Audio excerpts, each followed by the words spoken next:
Bonjour tout le monde. Alors aujourd'hui nous allons lire Le Chat botté, qui est à l'origine un conte écrit par Charles Perrault. C'est une histoire sur laquelle on va travailler avec les élèves de grande section, mais tout le monde peut l'écouter. Celle-ci c'est une version simplifiée, j'essaierai de vous trouver d'autres versions pour faire la comparaison. Voilà, on verra si j'en trouve. Je vous souhaite une bonne lecture.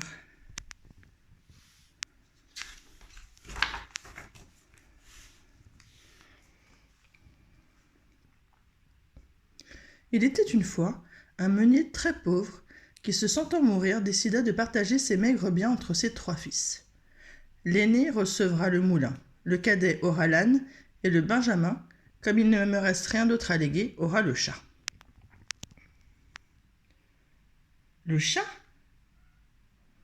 dit le plus jeune frère surpris. Vous deux, ajouta-t-il, avec le moulin et l'âne, vous pourrez continuer à faire de la farine, mais moi ?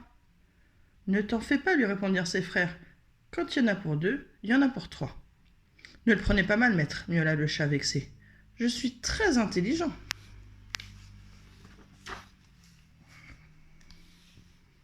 La nuit venue, le plus jeune frère ne réussit pas à trouver le sommeil. Il était si inquiet pour son avenir. Alors qu'il cherchait en vain comment gagner sa vie, le chat grimpa sur son lit. Il s'assit sur son oreiller et lui murmura à l'oreille. « Dors tranquille, cher maître, je vais t'aider. » Dès le lendemain, le chat monta au grenier. Il chaussa de vieilles bottes, jeta une besace sur son épaule et s'en alla à travers champs. En chemin, il coupa des herbes fraîches et les mit dans le fond de sa besace. Il dissimula la besace dans un buisson en prenant bien soin de masquer l'ouverture avec des herbes sèches. Puis, il fit semblant de dormir. Quelques minutes plus tard, 2 lièvres attirés par la délicieuse odeur d'herbes fraîches entrèrent dans la besace. Le chat fit un bond, tira sur les cordons et poursuivit son chemin, la besace bien fermée sur l'épaule. Après avoir marché un bon moment, il arriva au palais du roi et se présenta aux gardes postés devant la porte. « Je suis le chat botté, c'est mon maître, le marquis de Carabas, qui m'envoie, inventa-t-il. Je dois être reçu par sa majesté, mon maître lui a fait porter un cadeau. » Comme le roi adorait recevoir des cadeaux, le garde accepta aussitôt de faire entrer le chat et le conduisit auprès du roi. « Majesté, dit le chat botté en faisant une révérence, c'est le marquis de Carabas, mon maître, qui m'envoie. Il m'a demandé de vous remettre ce présent, 2 lièvres pour votre dîner de ce soir. » Le roi, qui n'avait jamais rencontré un chat chaussé de bottes, s'exclama. « Merci, merci, 1000 merci. Transmettez ma reconnaissance au marquis de Carabas. » Le chat botté renouvela ses offrandes plusieurs jours durant, si bien que le roi lui dit « Dis à ton maître, le marquis de Carabas, que je serai ravi de faire sa connaissance dès que possible. » Désormais devenu l'ami du garde, le chat botté apprit que le prochain dimanche, à midi, le roi irait se promener avec sa fille au bord de la rivière.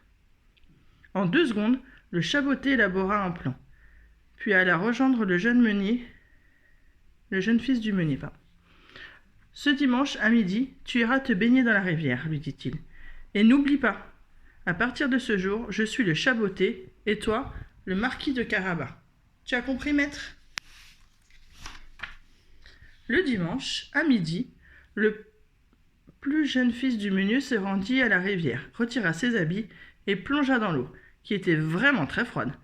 Le chat botté se dirigea vers l'endroit où son maître avait laissé ses habits et les cacha dans sa besace.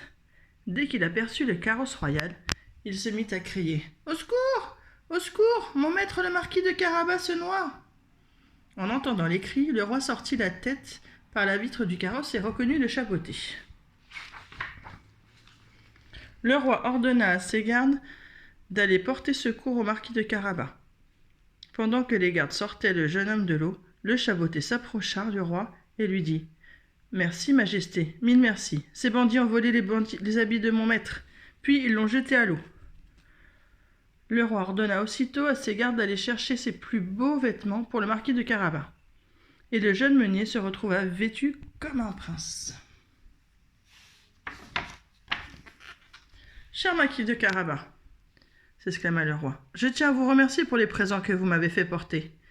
Permettez-moi de vous présenter la princesse, ma fille. » Dès le premier regard, la princesse fut conquise par cet élégant jeune homme, et c'était réciproque. La princesse tendit sa main en rougissant au jeune fils du meunier, qui devint plus pâle que la farine en l'embrassant. « Faites-nous le plaisir de nous accompagner dans notre promenade, proposa le roi au marquis de Carabas. Le chat botté devança le cortège et courut à travers champs pour annoncer aux paysans. « Si on vous demande à qui sont ces terres, dites qu'elles appartiennent au marquis de Carabas.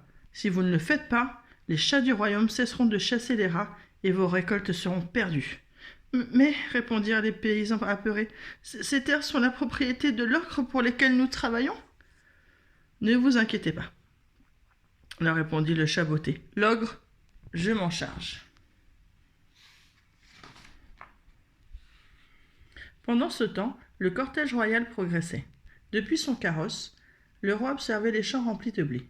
Admiratif, il envoya ses hommes s'enquérir du nom du propriétaire de ces terres si riches. Tous les paysans répondirent d'une seule voix. « Ces terres appartiennent au marquis de Carabas. » Le roi, impressionné d'avoir un invité si riche, ne cessait de féliciter le marquis. Ce dernier, quant à lui, n'avait d'yeux que pour la princesse. Sans plus attendre, le chat botté prit le chemin du château de l'ogre. Une fois de plus, la vue d'un chat chaussé de bottes fascina les gardes. Il se retrouva vite face à l'ogre. « Cher monsieur, je ne voulais pas passer par près de votre château sans vous saluer, dit le chat en faisant une révérence.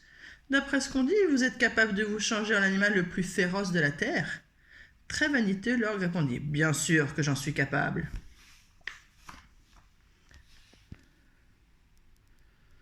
Il se changea aussitôt en lion. Le chat botté eut une peur bleue lorsque l'animal poussa un rugissement. Avec l'agilité des félins, il grimpa sur une armoire et de là-haut parvint à dire « Vous pouvez vous changer en l'animal le plus terrible du monde, mais pas en l'animal le plus grand ?» En un clin d'œil, l'ogre se changea en un gigantesque éléphant. Le chat botté s'approcha d'une de ses immenses oreilles et chuchota « Oui, cher ogre, vous pouvez vous changer en l'animal le plus féroce du monde, et aussi en l'animal le plus grand, mais pas en l'animal le plus petit. » À peine avait-il fini de parler que l'ogre se changea en une minuscule souris. Aussitôt le chat bondit, l'attrapa et l'enferma dans sa besace. Pendant ce temps, le cortège royal avait poursuivi son chemin et arrivait en vue du château de l'ogre. Le chat botté s'avança sur le perron. « Majesté !» s'exclama-t-il. « Soyez le bienvenu au château du marquis de Carabas. »« Comment ?» s'écria le roi surpris. « Ce château vous appartient aussi, cher marquis ?» Le fils du meunier n'en revenait pas. Grâce à ce chat, en quelques jours, la chance lui avait souri. Et surtout, il était amoureux d'une ravissante princesse. Le roi, qui avait le don pour deviner ces choses-là, lui dit « Mon cher marquis, si vous le souhaitez, je vous accorde la main de ma fille. » Le mariage du marquis de Carabas et de la princesse fut célébré quelque temps plus tard. Le chat botté pouvait prendre un repos bien mérité. Et puisqu'il n'avait plus besoin de chasser pour manger, il proposa à l'ogre, désormais souris, de devenir son ami.